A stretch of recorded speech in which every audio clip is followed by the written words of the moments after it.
নমস্কার সকলকে, তোমরা সবাই কেমন আছো? আমিও ভালো আছি। আজ রাতে চলেছি ওলকচুর ডাঁটা, যেটা তোমাদের আমি স্ক্রিনে ফটো দিয়ে দিয়েছি, তোমরা দেখে নিও।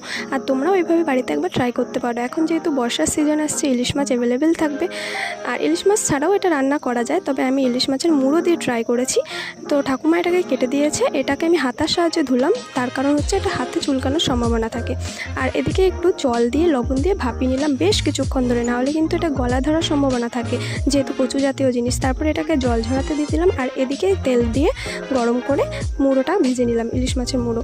তারপরে দিয়ে দিলাম পেঁয়াজ কুচি সেই তেলেই, আর একটু হালকা হলুদ আর 4-5টা লঙ্কা চিরা। তারপরে এটাকে একটু ভেজে তারপরে সেই ঝরিয়ে রাখা ডাঁটাগুলোকে আমি দিয়ে দিলাম, আর যেই মাছের মুড়োটাও ভাজা ছিল সেটাও দিয়ে দিলাম। এটা নাড়তে চাড়তে মুড়োটা ভেঙে যাবে নরম হলে। আর বেশ কিছুক্ষণ টাইম ধরে এটাকে করতে হবে, নাহলে গলায় ধরবে। তারপরে হালকা চিনি দিয়ে দিলাম। আর আমাদের কিন্তু গলা একদমই ধরেনি, তোমরা এভাবে ট্রাই করতে পারো। আর কেমন লেগেছে ভিডিওটা অবশ্যই জানিও।